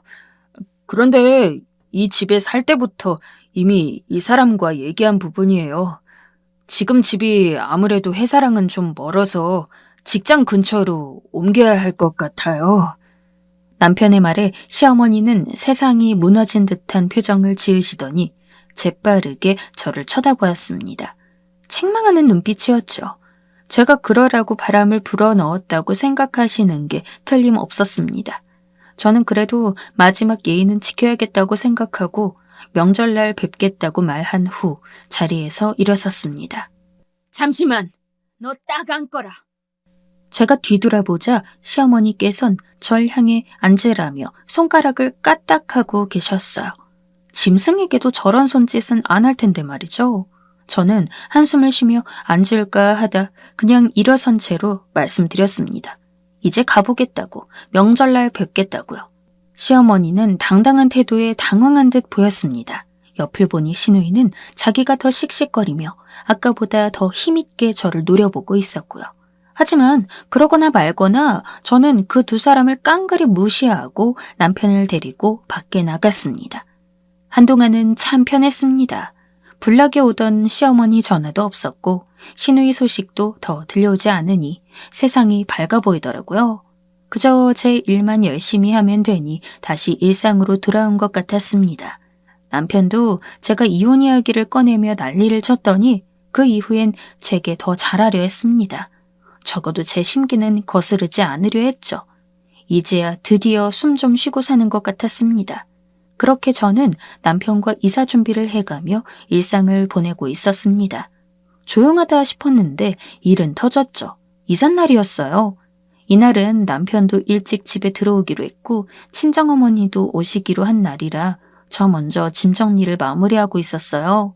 그런데 남편이 없는 시간에 갑자기 시어머니가 저희 집에 왔더라고요. 연락도 없이 들이닥친 시어머니는 이삿짐을 한번 둘러보더니 땅이 꺼질 듯 한숨을 푹 쉬셨습니다. 니들 진짜 가는 모양이구나. 준비는 다 되었니? 네, 어머니. 어쩐 일로 오신 거세요? 김장김치 못 먹어봤잖니? 이거 갖다 주려고 말이다. 승환이랑 먹으렴. 시어머니가 온 이유는 황당하게도 이 모든 사건의 전말이 되었던 김장김치 때문이었습니다. 시어머니는 김치통을 꺼내 제 앞에 놓으시더니 휑한 거실을 둘러보며 다시금 한숨을 푹 쉬었습니다. 아가야, 내가 많이 생각해 보았는데 말이다. 그날은 나도 많이 흥분하고 너한테 실망이 컸던 나머지 심한 말들이 튀어나간 것 같다. 나도 많이 반성했다. 우리 정희도 그렇고. 그래서 말인데 마음 풀고 우리 다시 가족처럼 지내보면 어떻겠니? 시어머니의 속내가 빤히 보였습니다. 시어머니는 진정으로 제게 사과를 하는 게 아니었어요. 그저 억지 사과라도 해서 이사를 가지 못하게 아들을 곁에 두고 싶었던 거죠. 하지만 이미 시어머니의 본색을 본 저는 이럴 때일수록 시어머니께서 다른 생각하지 못하시도록 더 단호하게 나가야겠다고 마음먹었습니다. 그런데 제가 뭐라 말하려던 찰나 시어머니가 품에서 앨범 하나를 꺼내셨습니다. 겉표지만 봐도 뭔지 알 수 있었습니다. 평소 저에게 보여주곤 하셨던 가족 앨범이었죠. 시어머니는 손수건을 한 장 꺼내시더니 앨범을 한 장 한 장 넘기며 말을 이었습니다. 우리 승환이 어렸을 때란다. 8살 때였지. 이때 다리를 크게 다쳐서 깁스를 했었거든. 아마 공놀이를 하다가 차가 오는 줄 모르고 달려들었을 때일 거야. 아유, 얼마나 놀랐는지 아직도 그날이 생생하다. 이건 말이다. 우리 승환이 11살 때야. 어버이날이라고 학교에서 나한테 줄 그 종이꽃을 만들어 왔는데 그게 친구들이랑 장난을 친 건지 그만 오다가 찢겨진 거야. 아유, 나한테 미안하다면서 엉엉 우는데 내 가슴이 더 아렸구나. 그냥 이사 안 갈 수 없겠니? 난 내 아들 보고 살아야겠다. 모든 걸 없던 일로 하자꾸나. 내가 네 눈치 보고 삼아. 그러마. 시어머니는 급기야 흐느끼시면서 마치 아들을 잃은 듯 서럽게 우셨습니다. 이사를 가는 게 무슨 아들을 영영 잃는 일이라도 되는 듯이요. 여기서 도저히 무슨 반응을 해야 할지 모르겠더라고요. 그래서 저는 잠시 숨을 고르다가 어머니, 죄송하지만 이러셔도 소용없으세요. 라고 말했습니다. 그러자 제 말 한마디에 시어머니의 안색이 곧바로 돌변했습니다. 그리곤 주저없이 제 뺨을 때리시더군요. 네가 우리 아들 다 망쳐놨어. 여자 하나 잘못 들어오면 집안이 망한다더니. 나 참원. 그때였습니다. 비밀번호 키 누르는 소리가 들렸고 남편이 들어와 이 광경을 목격했습니다. 남편은 소스라치게 놀라 무슨 짓이냐며 소리를 질렀어요. 그 이후 어떻게 되었냐고요? 남편은 그날 이후 자기 엄마에게 질렸다며 연락을 하지 않고 있는 상태이고 저 역시 몇 년간 시댁에 발을 끄는 상황입니다. 시어머니는 저희가 어디로 이사를 갔는지도 모르고 있고요. 그래도 남편은 제게 말은 하지 않지만 핸드폰 내역을 확인하니 시누이와 잠깐 만나는 듯 합니다. 그래서 고민이 됩니다. 자기 어머니와 영영 인연을 끊고 살 수는 없을 텐데 혹여나 제가 시어머니와 다시 볼 일이 있을까 봐요. 물론 남은 날 동안 죽어도 시어머니를 볼 생각이 없고 볼 일을 만들지도 않을 거라고 남편에게 못을 박아두었지만 근심과 걱정이 자꾸 생기네요. 제 사연을 들으신 여러분들께서 저를 딸이라 생각하시고 조언을 한 말씀씩 해주신다면 잘 참고해 보겠습니다. 지금까지 긴 사연 들어주셔서 너무나 감사하고 추운 겨울날 옷 따뜻하게 챙겨 입으세요.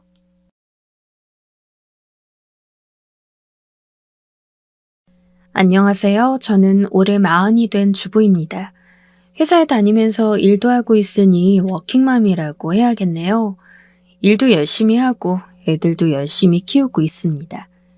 이 나라의 워킹맘들이 누구나 그렇듯 열심히 아주 뼈 빠지게 일하면서도 애들 크는 즐거움에 힘든 줄 모르고 살고 있어요. 사연 들을 때면 이런 분들도 있구나, 저런 분들도 있구나 하면서 세상에 정말 많은 일이 있다는 사실에 감탄하곤 했는데요. 사실 저도 좀 이런 종류의 일을 겪은 일이 있어서 한번 보내보면 어떨까 싶어 써봅니다. 다른 분들처럼 막 사이다에 시원한 사연은 아닌데요. 그래도 저 살아온 이야기 한 토막 들어주시면 감사하겠습니다. 어린 시절 저는 상당히 유복한 집에서 태어나 자랐어요. 친가에서 물려주신 유산도 제법 많았고 아빠도 상당히 능력이 있는 분이라 은행에 다니셔서 경제적으로 윤택한 편이었어요. 엄마는 가정주부였고요. 친가는 굉장히 부유했지만 자손복이 많은 편은 아니라서 아빠는 형제가 없으셨어요. 반면 외가는 가난한 편이었고요. 그리고 진짜 저희 집안이 유복했던 건 저희 엄마 아빠가 정말 사이가 좋으셨기 때문이었어요. 아빠는 호탕하고 유쾌한 분이셨고 엄마는 무척 유순하고 사랑스러운 분이셨는데요. 아빠는 밖에서는 언제나 능력 있고 호탕하셔서 다른 사람들한테 절대 지는 법도 없으셨고 싸움을 피하지도 않으셨지만 엄마한테만은 정말 비단결처럼 부드럽고 상냥하셨어요. 엄마는 상냥하고 순한 성격이라 아빠한테도 항상 부드러웠지만 화낼 일이 있으면 단호하게 화내는 분이셨고요. 두 분은 정말 서로 사랑하셨고 저는 그 사이에서 조금 늦게 태어나서 늦둥이로 사랑을 듬뿍 받고 자랐죠. 두 분이 임신을 위해 몇 년이나 노력하다가 저를 얻은 거였거든요. 그런데 저는 성인이 될 때까지 행복한 가정을 누리지는 못했어요. 엄마가 중간에 교통사고로 돌아가셨거든요. 엄마는 항상 제가 등교하고 하교할 때를 기다리면서 동네 어귀까지 나와서 기다리곤 하셨어요. 그날은 여느 때처럼 엄마가 절 기다리려 나오셨다가 엄마를 보지 못하고 골목 어귀를 꺾은 트럭에 치이셔서 돌아가셨죠. 병원에 옮길 겨를도 없이 그 자리에서 돌아가셨어요. 그때 정말 얼마나 울었던지 거의 실신할 정도였던 게 기억이 나네요. 엄마의 장례식장에서 아빠도 넋을 잃은 상태였고 저도 그랬어요. 아빠는 엄마가 죽은 게 제 잘못이 아니라는 걸 알았지만 사랑하던 엄마가 제 하굣길에 마중하기 위해 나갔다가 돌아가셨다는 게 도저히 극복하기 힘드셨던 것 같아요. 그때부터 우리 집안에는 어둠이 드리우기 시작했어요. 아빠는 전과는 완전히 다른 사람이 된 것 같았죠. 저와 눈이 마주쳐도 전혀 웃지 않으셨고 집에서는 항상 잠만 자거나 아예 집에 들어오지 않는 날들도 많았어요. 겨우 중학생이었던 저는 엄마를 그렇게 잃고 나서 아빠까지도 잃은 거나 다름이 없었죠. 저는 계속 울었지만 아무도 달래주지 않았고 빈 집안에서 혼자 울다가 일어나서 학교를 갔다가 또 빈 집으로 돌아오는 생활을 계속했어요. 아마 아빠가 도박에 빠지기 시작한 게 그 무렵부터였던 것 같아요. 그때부터 술도 많이 드시기 시작했고요. 집에 밤늦게 들어오는 아빠에게서는 항상 술 냄새가 났고 나중에는 여자 화장품 냄새 같은 것도 풍기기 시작했어요. 어느 날 아빠 양복을 어쩌다 정리하기 위해 들다 보면 주머니에서 화투패가 여러 장 나오기도 했죠. 친가는 할아버지 할머니가 이미 모두 돌아가신 상태였고 아빠의 형제분들도 안 계셨어요. 한 분 계시는 친아버지는 미국으로 이민을 가셨고요. 큰아버지 댁의 사촌 형제들과는 간혹 통화를 하거나 한국에 오면 서로 교류는 하는 정도였는데 아빠가 그렇게 되신 이후로는 그것도 힘들어졌어요. 어느 날 아빠는 집에 와서 서류 가방과 큰 박스를 내려놓으시더군요. 그러고는 저하고 눈도 마주치지 않고 말씀하셨어요.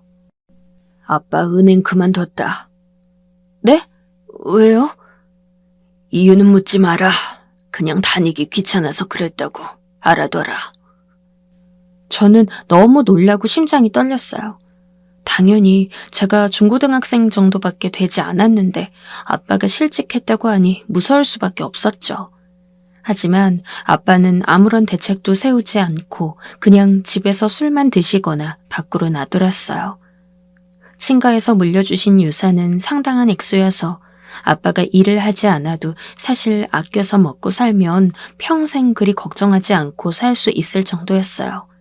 하지만 아빠는 도박에 계속 물쓰듯이 돈을 부었던 것 같아요. 얼마 지나지 않아 아빠는 우리가 살던 큰 집을 판 후 저를 데리고 작은 집으로 이사 갔고 거기서도 점점 더 살림이 쪼들려지는 게 어린 저에게도 느껴졌거든요. 저는 걱정이 되었지만 아빠한테 뭐라고 할 수는 없었어요. 그때쯤 아빠는 방에서도 술병을 손에 들고 있었고 화투는 손에서 놓지 않았거든요. 그러던 어느 날 이사를 간 반지하 방에 누군가가 찾아왔어요. 어이 김씨. 아니 빚 갚아야지 빚. 여기서 이렇게 마음 편하게 술만 처마시고 있는 거야? 아빠를 찾아온 어떤 아저씨들이 험상궂게 집 문을 차면서 들어온 거였어요. 아빠는 술병을 내려놓고 당황하면서 손을 저었죠.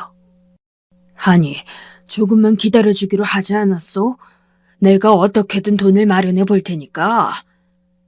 돈을 마련해? 어떻게 마련해? 내가 조금만 더 하면 아주 큰 돈 딸 수 있을 거니까 그때 여태까지 억 단위로 빚진 놈이 이제 와서 큰 돈을 딴다고? 그 험상궂게 생긴 남자들은 아빠를 비웃었어요. 한참이나 아빠를 괴롭히더니 저를 보고 그러더군요. 딸 있네 딸. 너 돈 못 갚으면 딸 팔아넘길 줄 알아. 정신 차리고 돈 갚아. 알겠어? 알겠소. 애는 겁주지 마시오. 겁만 주는 것 같아? 웃기네. 불량한 남자들이 아빠를 괴롭히며 행패를 부리고 난 후 한참이나 지난 후에 집을 떠났어요. 저는 얼이 빠져서 집안 한구석에 앉은 채로 거의 넝마처럼 된 아빠를 바라보고 있었죠. 아빠는 괴로운 얼굴로 술병을 들어 더 들이키더니 그대로 주무셨어요. 그리고 그 다음날 저는 아빠의 손을 잡고 한동안 가지 않던 외가로 향했죠. 외가는 가난했고 친척들도 뿔뿔이 흩어져 외갓집에는 외할머니와 외할아버지만 계셨어요. 한참이나 외할아버지 방에 들어가서 이야기하시던 아빠는 곧 나와서 저에게 굳은 얼굴로 말씀하셨죠. 너 이제 앞으로 여기서 살아야 한다. 네? 아빠 그게... 외할아버지하고 외할머니가 널 길러주실 거야. 아빠는 돈 벌러 갈 거다. 돈 벌러 어디로요? 모른다. 너도 알 필요 없어. 아빠는 이전에 그 다정하던 모습은 완전히 사라진 채였어요. 곁에 다가가면 항상 술 냄새가 났고 외가에 오기 위해 정장을 입었는데도 전에 은행을 다니실 때와는 완전히 다른 모습이었죠. 저는 아빠가 무섭기도 하고 또 외갓집에 저 혼자 남는다는 것도 무서워서 울음을 터뜨렸어요. 아빠는 한숨을 푹 쉬시더니 저를 데리고 외가의 대청마루에 앉으셨죠. 지금도 기억이 나요. 노을이 지던 때였는데 가을이라 귀뚜라미 소리가 울렸죠. 외갓집은 경기도 변두리 논밭 가운데에 있었기 때문에 무척 조용했고 밤이면 풀벌레 소리만 들리는 곳이었어요. 엄마가 살아계실 때 우리는 종로 한복판에 살았는데 이런 곳에 그냥 들르러 온 것도 아니고 살아야 한다니 까마득했죠. 외갓집은 가난해서 그리 자주 오지 않았거든요. 제가 울고 있었지만 아빠는 별다른 위로도 하지 않은 채로 그냥 멍하니 대청마루에 앉아 계셨어요. 아빠는 무척 지친 얼굴이었죠. 어린 마음에도 아빠가 너무 힘들어 보이고 어딘가 슬퍼 보여서 저는 울음을 그치고서 아빠의 손을 잡고 흔들었어요.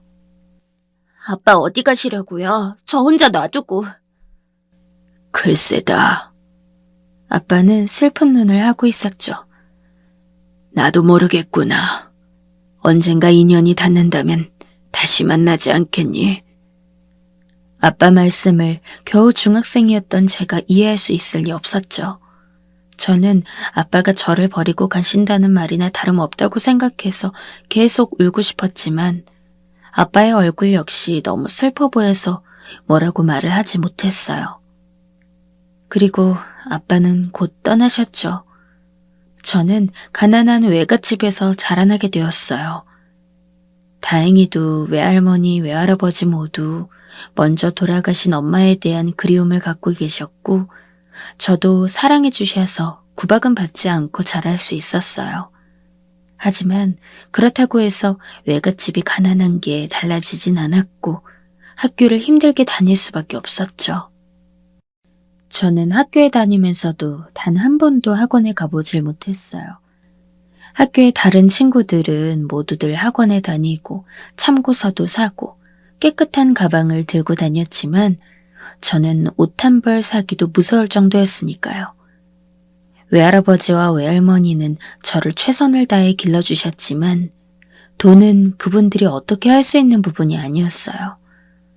저는 친구들 사이에서 왕따를 당하고 어떻게든 학교 친구들을 따라잡으려고 노력하면서 점차 아빠에 대해 증오에 가까운 감정을 갖게 되었죠. 아빠는 엄마가 죽고 나서 저를 외갓집에 무책임하게 버리고 간 사람이었고 도박과 술에 빠져서 주변은 전혀 돌보지 않은 채로 패가망신한 사람이었어요.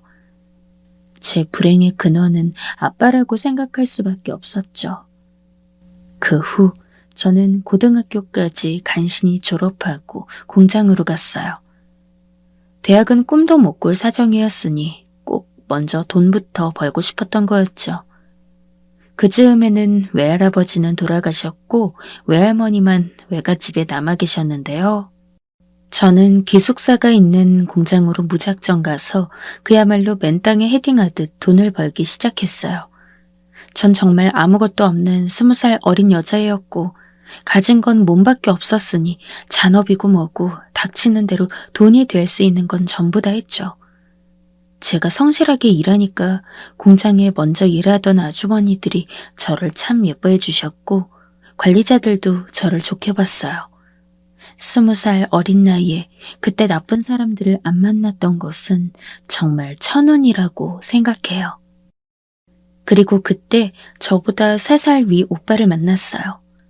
공장에 먼저 들어와서 일하고 있던 오빠였는데 말도 별로 없고 숫기도 없었지만 무척 다정하고 배려심이 깊은 사람이었죠. 제가 잔업에 야근까지 다 하는 날이면 거의 밤 12시나 되어서 기숙사로 돌아가는 일이 많았거든요. 사실 공장 바로 옆에 기숙사가 있는 형태라 특별히 위험하진 않았는데 공장에서 일하는 사람 중에 중국인이나 외국인들이 많아서 가끔 조금 무섭긴 했어요. 남자와 여자 기숙사가 나눠져 있긴 했지만 그냥 방으로만 나뉜 거였고 같은 층에도 남자들이 돌아다녔으니까요.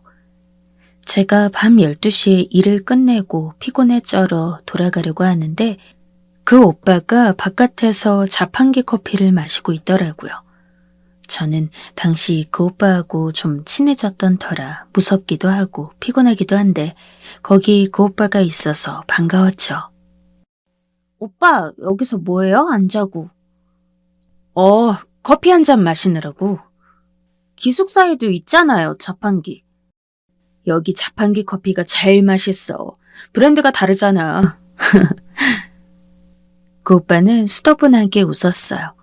제가 반가워하면서 다가가니까 오빠는 기다렸다는 듯이 동전을 꺼내서 자판기 커피를 하나 더 뽑아서 저한테 주더라고요. 전 그걸 받아서 마셨는데 그 싸구려 자판기 커피 맛이 그렇게 달달하니 좋을 수가 없었어요. 생각해보세요. 하루 동안 일을 거의 12시간 가까이 해서 몸은 고단한데 옆에는 믿음직한 사람이 있고 달콤한 커피 한 잔을 뽑아서 저한테 줬으니까요. 밤바람은 싸늘하고 밤하늘은 여전히 어둡고 공장 마당에는 사람이 없었지만 더 이상 무섭지도 않고 오히려 기분이 좋더라고요. 그때 제가 그 오빠를 좋아한다는 걸 깨달았죠. 그런데 오빠는 미리 알고 있었던 것 같더라고요. 나중에 하는 말로는 자기가 꾸준히 저한테 작업을 걸었는데 제가 깨달은 게 그때라고 하더군요. 아무튼 그렇게 해서 저는 그 오빠와 얼마 지나지 않아 사귀게 되었고 또 사귄 후 몇 년이 지나 결혼하게 되었어요. 우리는 여전히 그 공장을 다니면서 돈을 모았는데 결혼할 때쯤은 제법 많은 돈을 모은 상태였죠. 오빠, 그러니까 남편도 부모님이 모두 돌아가셔서 고아인지라 혼자 몸이었고 저도 결혼할 때쯤엔 외할머니마저 돌아가셔서 완전히 혼자였어요. 그래서 우리 둘은 별다른 고민할 것도 없이 곧장 혼인신고를 하고 조촐하게 둘이서 사진이나 좀 찍고 좋은 옷 입고 레스토랑 가서 맛있는 거 먹으면서 결혼식이라며 축하를 했죠. 남편은 온화하고 좋은 사람이어서 비록 말수는 적고 표현하는 것도 서툴렀지만 우리는 행복하게 지냈어요. 그러고서 우리는 1년 뒤 아기를 가져서 낳게 되었어요. 우리 둘 다 돈을 열심히 모으고 아끼는 타입이라 재산도 제법 금방 불어났고요.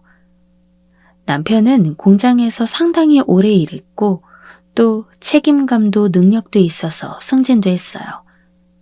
이제 남편은 관리자가 되었고 급여도 그만큼 올라갔죠. 사장님이 사업을 잘한 터라 공장 자체도 꽤 커진 상태였어요. 비록 저는 임신하고 출산하느라 공장을 그만두고 나오긴 했지만 손도 빠르고 요령이 있는 편이라서 사람이 모자라면 저한테 연락하곤 해서 제가 간혹 나가서 도와주고 용돈도 벌어오곤 했죠. 둘이 열심히 근검절약하면서 모으다 보니 작은 빌라지만 저희 집이 생겼고 이에 악물고 대출을 갚다 보니 그럭저럭 다 갚고 돈이 모이기 시작했어요. 그동안 저는 둘째를 낳았고 아들 하나 딸 하나를 기르면서 행복했어요.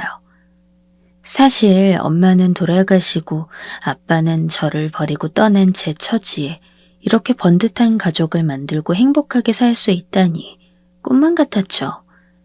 제가 고등학생 때는 어찌나 비참하게 살았는지 꿈도 꾸기 싫을 정도였어요. 그리고 그 비참한 기억의 가장 근본적인 원인은 아빠라고 생각해서 저는 끔찍이도 아빠를 증오했어요. 그런데 그러던 어느 날이었어요. 저는 아이들을 유치원과 학교에 보내놓고 장을 보러 마트에 다녀오던 길이었죠.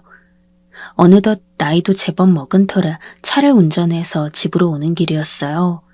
그런데 오는 길에는 버스터미널이 하나 있었고 그 터미널 근처에서 신호대기에 걸리는 바람에 주위를 둘러보게 되었죠. 그리고 저는 거기서 아주 익숙한 얼굴 하나를 발견했어요. 아주 늙은 남자 노인이었죠. 어머, 저 사람... 저는 깜짝 놀라서 운전대를 쥐고 하마터면 클락슨을 누를 뻔했어요. 제가 눈을 크게 뜨고 보고 있었는데 그 노인은 추레한 몰골로 터미널 바깥의 의자에 앉아서 허공을 바라보고 있었어요. 머리털이 전부 서고 옷은 검댕과 흙먼지로 가득한 걸 보니 노숙자가 분명했죠. 쓸데없이 커다란 가방에 짐을 한가득 넣고 있는 것도 전형적인 노숙자 모습이었고요. 아빠였어요. 분명히 나이를 아주 많이 먹었지만 아빠가 분명했어요. 저는 소리를 지를 뻔하고서 이를 악물었어요.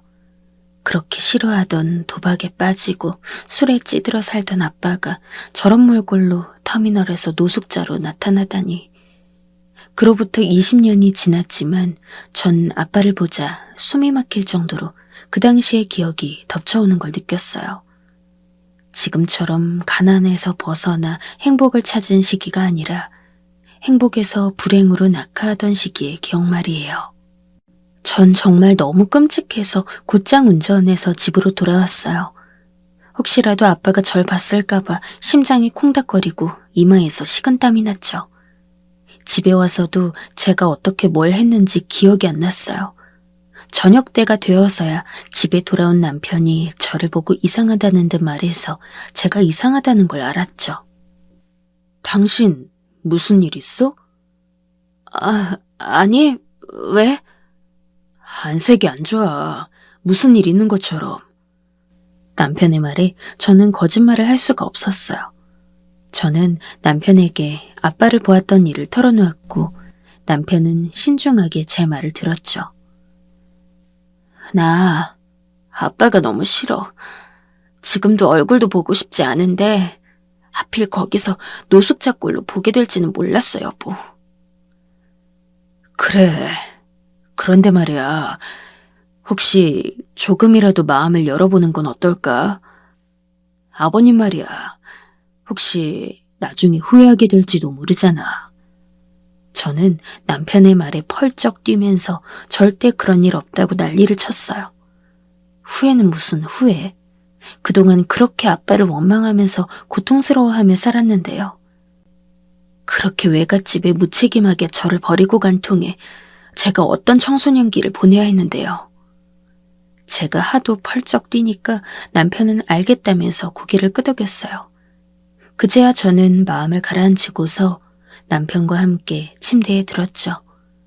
그런데 그날따라 잠이 굉장히 설게 들었어요. 잠이 오지 않아 계속 뒤척이다가 간신히 든 잠이었는데 꿈을 꾸게 되더라고요. 사실 자면서도 이게 잔 건지 깬 건지도 알 수 없어서 몽롱한 상태였는데 저 자는 침대 옆으로 누가 서 있었어요. 저는 남편인가 싶어서 실눈을 뜨고 올려다보았는데 정말 너무 놀랍게도 엄마가 서 계셨어요. 전 너무 놀랐지만 이상하게도 입에서는 아무런 말도 나오지 않았고 몸도 움직일 수 없었죠. 엄마는 제가 기억하는 젊은 시절 그 유순하고 사랑스럽던 모습 그대로였어요. 저는 엄마 품에 뛰어들어 안기고 싶었는데 야속하게도 몸은 손가락 하나도 움직이질 않더군요. 엄마는 어딘가 슬픈 눈으로 저를 내려다보고 계셨고 제 머리를 쓰다듬어 주셨어요. 저는 엄마를 올려다보다가 어딘가 쓸쓸해 보인다는 걸 알았죠. 엄마가 작게 저한테 속삭이셨어요. 많이 힘들었지? 엄마의 그 한마디에 저는 순간 울컥해서 눈물이 당장 터져나올 것 같았죠. 하지만 꿈속이라 그런지 눈물조차 제 마음대로 흘릴 수 없더군요. 엄마, 저 그동안 힘들었어요. 그렇지만 지금은 잘 지내요. 좋은 사람 만나서 잘 지내고 있어요. 그러니 걱정 마세요. 그 말들을 쏟아내고 싶었지만 아무 말도 나오지 않았어요. 그런데도 엄마는 다 알아들은 것처럼 웃어주시더군요. 엄마는 제 머리 위를 살살 쓰다듬더니 조용히 말을 덧붙였어요. 아빠를 용서해 주렴. 아빠의 인생도 힘겨웠단다. 저는 엄마를 올려다봤어요. 엄마의 얼굴은 백구처럼 희고 아름다웠죠. 엄마는 그 말만 남기고는 허공 속으로 아스라이 사라졌어요. 저는 손을 내밀어서 엄마를 잡고 싶었지만 그것조차 마음대로 안 되더군요. 여보, 여보? 옆에서 저를 부르는 목소리가 들렸어요. 눈을 뜨니까 남편이 곁에서 저를 부르고 있더군요. 여보, 당신 자는데 눈물을 흘리고 있어서. 남편은 당황한 목소리로 말했어요. 눈가를 닦아보니 정말 눈물을 줄줄 흘리고 있었어요. 저는 눈물을 닦고 일어나서 남편한테 기대어 한참이나 울었죠. 이유도 모른 채로 남편은 어리둥절한 얼굴이었지만 그래도 제가 다 울 때까지 계속 기다려주었어요. 그래요. 아빠도 뭔가 사정이 있었겠죠. 사실 알고는 있었어요. 30이 넘고 아이들을 키우다 보니 세상에는 이런 일도 저런 일도 정말 많더군요. 주변을 스쳐 지나가는 사람들의 이야기만 봐도 삶은 누구에게나 녹록지 않다는 걸 알 수 있는 나이였어요. 이제 저는 10살, 20살의 어린아이가 아니었고 아빠도 힘든 인생을 살았고 어쩔 도리가 없었다는 것도 알 수 있었죠. 새삼 풍파에 찌든 주름진 얼굴로 허공을 멍하니 보던 아빠의 얼굴이 기억났어요. 가슴이 찢어지는 것 같더군요. 저는 한참이나 울면서 밤을 새웠고 그 다음날 바로 버스터미널로 다시 찾아가 봤어요. 하지만 아무리 찾아도 그날 보았던 그 아빠의 모습은 다시 찾을 수가 없었죠. 전 너무 초조해져서 여기저기 둘러봤지만 전혀 흔적도 없어서 수십 년 동안 연락조차 하지 않던 친가며 외가 친척들에게도 전화를 다 돌려보았는데요. 당연하지만 아무도 아빠의 행방을 알지 못했어요. 그런데 그중 딱 한 분, 아빠의 사촌형, 저한테는 당속되는 분이었죠. 그분이 머뭇거리다가 저한테 말씀을 해주셨어요. 너희 아빠 내가 마지막으로 봤던 건 서울에 있는 노숙자 급식센터였다. 급식센터요? 거기가 정확히 어디인가요? 그게... 당숙은 저한테 그곳 주소를 알려주었고 저는 남편과 함께 그 주 주말에 바로 그곳으로 달려갔어요. 다행히도 그날 급식센터는 문을 연 상태였고 저는 머뭇거리면서도 그곳에 들어가서 주변을 둘러보았죠. 온통 나이 먹은 노숙자들로 가득한 곳이었어요. 이런 곳에서 과연 아빠를 찾을 수 있을까 싶어 실망하려던 그때 문을 열고 들어오는 초라한 남자 한 명이 있었죠. 바로 아빠였어요. 저는 아빠의 얼굴을 본 순간 그 앞에서 쪼그리고 앉아 울음을 터뜨렸어요.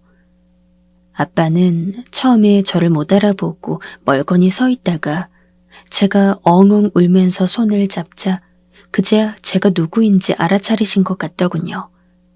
아빠는 갑자기 제게서 손을 빼서 뒤돌아 도망가려고 하셨지만 제가 독하게 잡고 놓지 않았어요. 어디 가시려고요 또? 또 어디 가려고? 제가 울면서 소리치니 아빠가 멍한 얼굴로 다시 돌아서시더군요. 아빠는 손을 떨면서 저를 보다가 중얼거리셨어요. 미안하다. 미안하다. 그와 동시에 아빠의 눈에서도 눈물이 줄줄 흘러내리더라고요. 저와 아빠는 함께 손을 부여잡고 이유도 알 수 없는 채로 그 노숙자 급식센터에서 한참을 울었어요. 눈물이 그칠 줄을 모르더군요. 그리고 그 후로 저는 아빠를 저희 집으로 모시고 왔어요.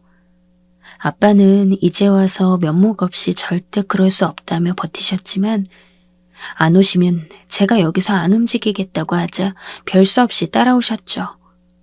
저는 아빠에게 저희 아이들과 남편을 정식으로 인사시켰고 아빠는 인사를 받다가 다시 한번 우셨어요. 그리고 아빠는 이제 저희 식구가 되어서 함께 살고 계세요. 갈 곳이 없어서 노숙자 신세가 되었을 뿐 아빠는 원래 깔끔하고 유쾌한 분이었죠. 제가 아빠한테 용돈도 드리고 식사도 해드리고 하면서 정성으로 모시니 금세 말끔해지셨어요. 남편도 제가 아빠를 찾은 것을 아주 흐뭇하게 봐주었죠. 남편 역시 부모님을 어릴 때 잃은 터라 집안에 어르신이 생겼다는 것을 무척 좋아했어요. 아빠는 지금도 간혹 제게 미안해하곤 하시지만 저는 술 한잔 하면서 아빠와 허심탄회하게 이야기를 나눈 이후로 앙금을 전부 털어버렸답니다. 지난 꿈속에 엄마가 와주셨던 것이 얼마나 다행인지 몰라요. 마음속에 원망을 내려놓고 아빠를 받아들이니 이제는 조금 더 편안하게 삶을 살 수 있게 되었어요. 여러분도 지난 삶 속에 응어리진 무언가가 있다면 한 번쯤 감정을 내려놓고 다른 입장에서 생각해 보시는 것도 좋을 거예요. 전혀 다른 길이, 전혀 다른 인생이 보이기도 하니까요. 그럼 제 사연이 어떤 분들에게는 도움이 되었기를 바라며 제 사연은 이만 줄이겠습니다.